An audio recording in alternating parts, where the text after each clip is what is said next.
morning, team.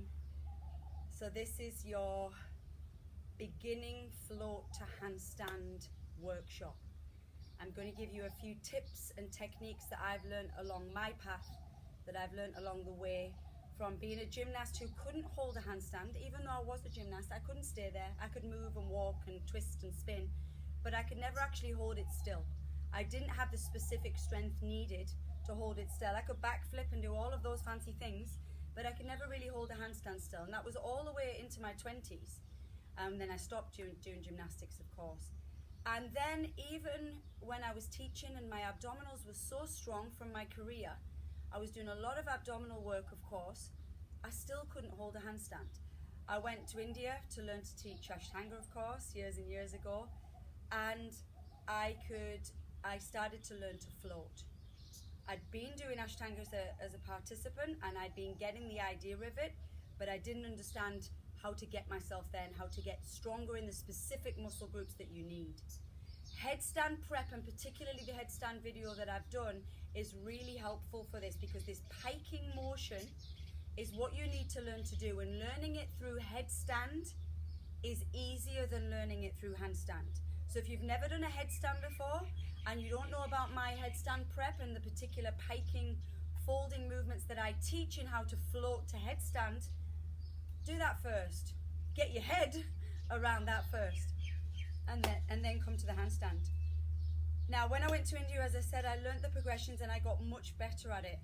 And then I came back, and a few years later I had a baby and I had an emergency cesarean. And I never thought my abdominals would be where they were once before. But I tell you what, and all you ladies out there, and I never wanted a cesarean, it was devastating for me. But when I came out the other side and re-strengthened myself, I have never ever been stronger.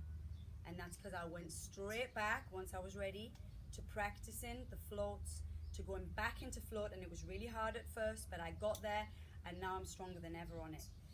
I've done handstand workshops with some amazing practitioners, much better than me. This is not my speciality, but I can definitely give you some tips right here. So let me show you what I'm talking about first, the float to handstand.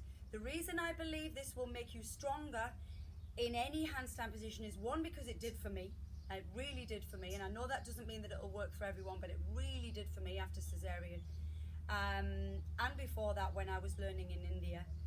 And two, because once you are this strong, you can then attempt anything. And I'm attempting lots of different things in handstand because I love it. I love being upside down. But once you can float there, your body's like, yeah, okay, I'm ready, I'm stable, I can start to learn new things, I can play with it. You need to be stable first, and I'm going to show you the difference. So there's lots of ways to obviously get to handstand. To kick up to handstand is usually the norm, where people just kick up and then come back down. That's what you see the kids doing and the gymnasts doing as well. Then there's what I call the split kick, and I think this is a great progression to learn, and I do it a lot in my classes. So I bring people into a closer position. This often happens, you'll see it in classes in yoga, and then either do a little donkey kick with the bottom leg and the top leg straight, yeah, so that you get used to the feeling of being up there and being able to stay even for a second. That's something you can practice regularly, okay? So it's creating a mini float for you. That second of holding up there, all right, I'm safely coming back down. I'm not going too far because I'm keeping my leg bent and the weight downwards, which stops you from overhanging and falling, which is what most people are scared of. So practicing that is a great start position. Some of you might just be doing this and feeling the weight coming onto the hands, because the shoulders need to eventually become above the wrist. This is key. So just doing this level is great. You can see how you get to a point where, oh, I floated. And you'll feel amazing doing that. So there's a first progression to create a mini float. Then from there, you would keep the bottom leg straight, which means it's longer, heavier, which means your abdominals work a lot harder. Takes you into the pike feeling. So it's the next stage of development. Takes you into the pike feeling. So what do I mean? I'm not going to bend this bottom leg now. I'm going to split it. I'm going to make an L shape. So have a look. So again, stages of progression. Keep this foot in a little bit closer. Yeah. If you can start it bent, it doesn't have to be straight to start. I'm pretty flexible, so that's fine for me. But if it's not for you, start with it bent. And then as soon as you kick up, straighten it. And then bend it, land, straighten it. And then eventually, look, you'll get, when your shoulders are above your wrist, the second float. Feel that? I like to use those two because they're safe. I'm not using a wall. I don't need the protection of the wall because I'm not going so high that I'm going to fall. The lower leg keeps the weight downwards, enables you to find the floating point. Let me say that again. The lower weight enables you to find the floating point. This is the key to getting the stronger handstand than just a kick up. So let me do that split one again. Hands down. Yeah, and you can start back here if you're a beginner because you won't be able to start in this position. Your abdominals won't let you do that yet. But eventually, you want to start closer and closer until your shoulders begin above your wrists. And then from there, you can split, feel the float, play with it, feel the float, and then hold the split. And I'm pushing down, shoulders above my wrists, and I'm holding that split. So there's two stages of progression there that you can play with. Please don't use a wall. Please don't use a wall. I say the same with headstands. I understand it's scary, but you can be this person. You can be this person until you feel safe, until your body goes, oh yeah, I went up, I went a bit higher. Don't try ever to do this, because if you do that and you're not used to controlling it, that's when you fall. Start mini. Same with headstand. Start mini, control to float, back down. Mini float, back down. Some of you might be saying, what is the float? It's that point where you feel like you're floating. The energy, the shoulders are above the wrist, even maybe slightly further forward. The bottom's in line and your body goes, here I am. It may take months, but I tell you what, there's so many benefits to being upside down. This blood flow to your head, it makes you feel amazing. Why not practice? Why not every time you feel like it, just play with it? If you've got, again, I've got old knees and old wrists. If you've got that, you may need to warm them up a little bit first before you start playing. The other thing is about your hands. I'm not doing a full handstand workshop. I'm trying to show you how to get to the floor. Warm your wrists up, yeah, but also you need to press down into your fingers. So don't be afraid to use your fingertips as well. You're not lifting off the floor in a claw. You're pushing down, but you're using your fingertips to grip the floor. Yeah? So it takes it out of the heels of the hands. When you're first starting, because you're not getting above the shoulders, you'll feel it more here. And as your weight starts to go further forward, then you can use your finger grip. So start to think about that. So then there are some exercises to helping you to get the feeling of the float, the full float handstand, which would be, let me show you, with both legs piked, up, back down. Let's see if it works first time. Doesn't always. So the float to handstand, after you've enabled yourself to do some split leg floats, some bent leg floats, or feel a float. In class I teach this. Bend your knees, prepare, lift, land, lift, land, lift, land. Lots of people in class are doing this. They're feeling it. They're feeling the ability for the shoulders to move. And when I'm assisting in class, I'll stand in front of them there and I'll catch their bottoms and I'll pull their bottoms higher so that they pull in towards me. If you've got a husband or a wife or anybody, kids, older kids who want to help you, make them stand here. You do your jump. They can catch your hips, pull your hips in towards them so that enable your bottom to come straight above your hands, because it's really hard to get the height, and obviously it's scary. So that can help you. Yep. So let me show you what you're trying to aim for. From here to lift, to come to handstand, and then eventually to pike,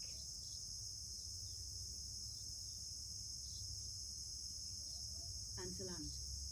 Again, I am not perfect. There's people so much better than me, but it's made me so much stronger. I never could do that before. I could do a float and a land. I couldn't go up to handstand. I couldn't pike back down. So obviously that's advanced, and this is your first stages. You've already done your bent leg kick. You've tried your splits. You can do all of this in one session. You can play with it all.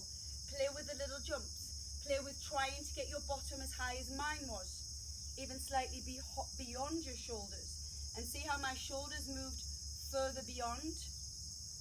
Great practice for that is using plank to move forward and to move back. To move forward, so I'm putting pressure on my wrists, and to move back. Okay, that gives you the ability for your shoulders to move a little bit more than they would normally. It's another thing that can help you. But the last thing that I want to show you, which is really, really good, and this is why I've got my fake wall here, one of Rob's pallets. He's building us a lovely pallet barbecue area, is what I learned in India. Now, it's not on the side profile, but I'll explain it. I'm going to have my feet up against the wall, my body with my shoulders straight in line with my wrists. This enables you to feel safe because you've got your feet against a wall. So let me show you. So I would climb up the wall, and then obviously I'm nowhere near having my shoulders above my wrists, so I walk in. I can bend my knees, doesn't matter. I'm walking in till I feel safe. Some of you might be like, oh, that's really hard. You get down, you rest, shake your hands, you do it again. Because actually putting the whole weight over your wrists is challenging when you're not used to it. You've got to build up the strength in your shoulders, your arms and your wrists. So we would do it again. And then once you've found that you can get fairly straight, I'm not totally straight here, but fairly straight, play with lifting one leg. So now you feel like you're in a handstand, and you're using this downward pressure, strengthening your arms and feeling that downward pressure. Just giving you an ability to feel what it would be like to be up there, but with the safety of the wall. Then you need to walk in a little bit closer. Walking in a little bit closer enables you to feel that real strong strength of your bottom and your shoulders and your wrists in the straight line that you need. See how my bottom is a little bit further over? Yeah? You can find it with the wall. So find a wall anywhere in your house. Lift up, walk in until you get your straight line. You might, you'll feel this, and you'll feel really strong, and that's where the fingertips start to dig in. That's when the weight comes out of the heel of the hand and into the fingertips. Practice that. Practice it every day. Just go to a wall and do it. Feel what it's like to have the straight legs and the straight. And then the last thing I want you to do when you're practicing all of these things, there's lots to do, I've given you lots to do, is to try and float down. That won't happen yet. Some of you may drop down one leg, then the other. Again, you can't see me on side profile, but let me show you. Walk in, take your weight, come onto your tiptoes, push back. Come onto your tiptoes, push back. Walk in a bit more. Come onto your tiptoes, and then one day, the legs slowly leave and drop down to the floor. And the more you can go back up, lean forward, slowly lower your legs. Let me show you it without the wall. The practice with the wall is phenomenal for your strength. And then you come away from the wall and play with it. So jump up, float. I know I'm making it look easy, but that's because that's my job and because I have practiced and practiced and practiced. And again, I'm still a very low level compared to some of the amazing handstand practitioners out there now. So this is just to help you to understand what you need to do. Any questions, please let me know. I will do another stage of development as well later on, but those are the key ones for everyone to practice. The pike is key in headstand and it's key in handstand. You can bend your knees to start the movement, but please, it's a straight leg pike because you will get this area so strong. So donkey kicks are great. The split leg kicks are great for getting the feeling of the floor, but in the end you want a pike. Lots of love.